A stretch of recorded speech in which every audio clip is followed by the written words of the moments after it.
Saradila untuk sharing-sharing nih mengenai COVID-19 dan pengalaman isolasi mandiri di rumah. Untuk Lala dan Ona, jangan khawatir, di video selanjutnya mereka akan bahas yang seru-seru lagi.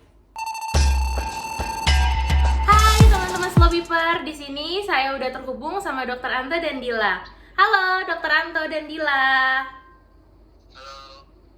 Mungkin bisa dikenalin dari Dr. Anto, perkenalan dulu untuk teman-teman Slow Beeper yang belum kenal. Oke, selamat pagi. Saya Yanto, saya dokter di Klinik Angsa Merah dan Puskesmas Kecamatan Makassar di UGD-nya. Dila mungkin boleh perkenalan dulu, Dila. Halo, saya Dila. Oke, terima kasih Dr. Anto sama Dila atas waktunya untuk ngobrol-ngobrol dan membagi informasi untuk teman-teman Slow Beeper ya. Iya. Iya, sebelumnya kan kita mau cerita tentang COVID nih hari ini, karena kan kita bertiga juga udah pernah positif COVID ya. Mungkin dari Dr. Anto bisa diinformasikan nih, kemarin gejala-gejala apa aja sih yang dialamin pada saat positif COVID? Jadi kalau bisa diceritakan itu sebenarnya kaget ternyata pas tahu hasilnya positif karena kalau di puskesmas kan memang rutin tenaga kesehatannya diperiksakan periksa PCR. Nah pada saat itu sih saya nggak ada gejala sama sekali. Kemudian ternyata jadi kalau nggak salah hari Rabu swabnya, hari Jumat keluar hasil ternyata positif. Nah kondisi itu lagi di rumah, lagi istirahat, tiba-tiba hasil positif. Selama itu sih memang nggak ada gejala sama sekali sih. Oke, kalau misalnya untuk Dila, gejala yang dialamin kemarin apa, Dil? Kalau aku sih demam masih ya. Pokoknya aku tuh demam batuk itu pas udah hari kelima demam baru ada batuk. Itu aku demam sampai 5 hari. Aku kan masuk kerja kan Selasa. Nah pulangnya itu malam aku tuh udah kayak ngerasa kayak mataku panas ya. Nah itu malamnya itu langsung udah demam. Sekalinya demam tuh langsung 39. Perasaan gue nggak ada gejala mau flu atau apa. Biasanya kan kalau kita mau flu itu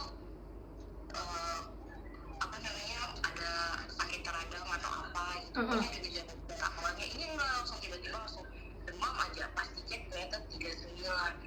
Besoknya langsung minum obat tuh malam itu, besoknya paginya demam lagi. Sama juga 3 sampai 3 demam aku tuh sampai 39,8. Oke. Sebelumnya Dr. Anto pas didiagnosa positif itu udah dapat vaksin atau memang belum vaksin? Belum, waktu itu pertama kali kena COVID itu di 2020. Oke. Nah, aku kena vaksin di 2021. Oke, pada tahun yang 2020 itu memang nggak ada gejala juga ya pas terdiagnosa COVID? Enggak ada. Oh gitu. Kalau misalnya Dila udah dapat vaksin atau belum pas positif COVID? Aku belum vaksin. Belum vaksin juga ya? Oke, untuk Dr. Anto sama Dila sebelumnya pas positif COVID isolasi di rumah atau pergi ke hotel atau ke Wisma Atlet? Oke, kalau saya waktu pokoknya begitu tahu hasil positif, kita cari tempat tinggal lain yang jauh di orang tua. Nah, kebetulan ada rumah di Bekasi yang selama ini memang jarang ditempatin, biasanya ditempatin kalau Sabtu Minggu aja. Jadi saya sama istri ke rumah. Ke rumah yang di Bekasi itu? Nah, jadi kan Dr. Anto kan memang tinggal bareng sama istrinya nih. Nah, untuk kondisi istrinya, apakah positif juga atau hasilnya gimana? Soal itu saya nganggapnya udah positif ya, sampai besoknya dijadwalkan untuk swab. Nah, kita sampai besok swab dan nunggu hasilnya, ternyata istrinya negatif. Oke, jadi istrinya negatif gitu ya? Iya. Jadi pada saat tahu hasilnya negatif, masih tinggal satu rumah atau gimana? Atau dokter isolasi sendiri lagi? Tinggal satu, tapi ruangannya berbeda. Oh oke, tinggal satu rumah tapi ruangannya berbeda. Kalau untuk Dila gimana? Aku isolasinya di rumah. Mm-mm. Suami aku di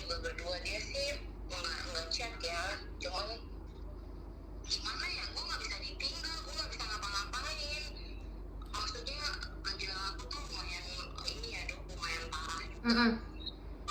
Demam tinggi, terus lemes banget, lemesnya tuh lemes parah, cuma bisa tiduran doang. Kalau duduk aja tuh pusing, jalan ke kamar mandi aja tuh kayak tremor gitu bro, gimana nggak kuat gitu. Mintanya Tapi untuk suami Dila nggak ada gejala COVID gitu lagi ya? nggak ada, dia nggak sampai sampai dia juga sampai gue udah selesai isolasi, dia juga PCR juga dia negatif.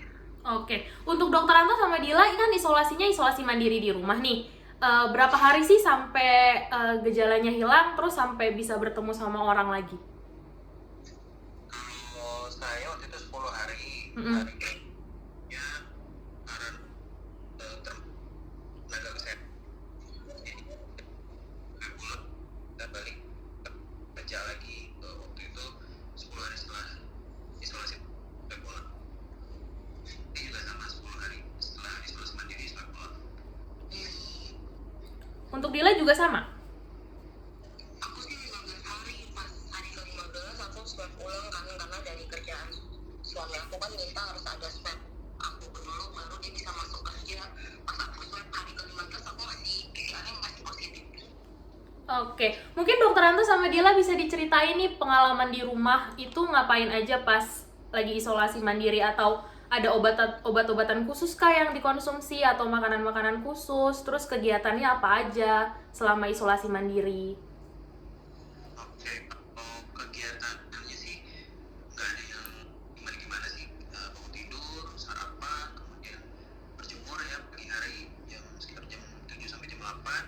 Habis itu istirahat, sisanya ya nonton, mandi, biasa aja. Kalau obat-obatan waktu itu sih belum ada protokol yang pasti ya, karena awal-awal pandemi, awal-awal muncul, jadi untuk guideline juga belum ada yang seperti sekarang nih harus ada azitromisin misalkan, atau antivirus. Ya, waktu itu sih hanya minum vitamin aja, sama kalau ada gejala obatnya sesuai. Kalau untuk Dila gimana? Kalau aku karena utama aku bergejala ya dan lumayan parah, jadi kegiatan aku ya bangun tidur, terus bersih, terus dijemur, habis itu tidur lagi, udah kegiatan aku cuma tiduran doang, lemas, benar-benar ngantuk banget, kayak mau buka matanya tuh pusing, dia cuma tidur aja, bangun tuh cuma buat makan sama minum obat doang. Oke. Obat-obat yang dikasih mungkin karena aku udah kenanya baru-baru ini aja ya, jadi vitamin, biasanya vitamin C, zinc, vitamin D, terus dikasih juga azitromisin, terus antivirus, sama ada beberapa obat batuk juga dikasih. Oke, dokter Anto, kan saya juga positif COVID nih 2 minggu yang lalu. Tapi kan gejalanya cuman batuk pilek sama anosmia aja. Terus gejalanya Dila ada demam, tapi Dila belum divaksin, sedangkan saya udah divaksin. Emang ada beda ya gejala yang dialamin sama orang yang sudah vaksin sama yang belum vaksin? Oke, dari sepengetahuan saya memang kalau sudah divaksin itu umumnya sih gejalanya lebih ringan dibanding dengan orang kondisinya belum divaksin.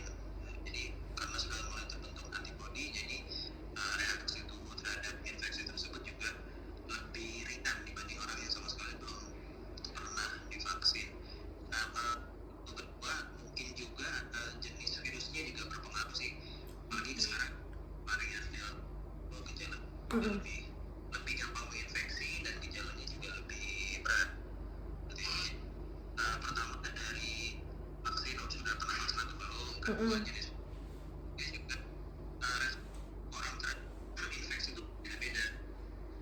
Jadi ada yang reaksinya ringan atau sama sekali nggak ada gejala, bahkan ada juga yang gejalanya berat sampai kritis dan meninggal. Oke. Sebelumnya dokter Anto sama Dila nih kan positif COVID ya. Di PCR berapa kali sih sampai hasilnya negatif? Kalau saya waktu itu hari ke-10 PCR setelah isolasi mandiri, baru hasil udah negatif. Kalau Dila? Kalau aku sih hari ke-15 itu masih positif ya, tapi abis itu dari puskesmas kan disuruh isoma lagi tambah hari kan, jadi abis itu dikeluarin surat nggak perlu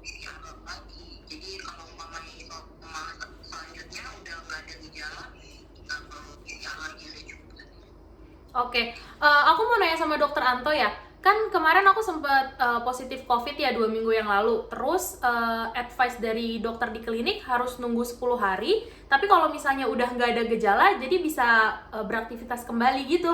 Benar atau gimana dok peraturan yang terbaru? Mungkin bisa dibantu jelaskan?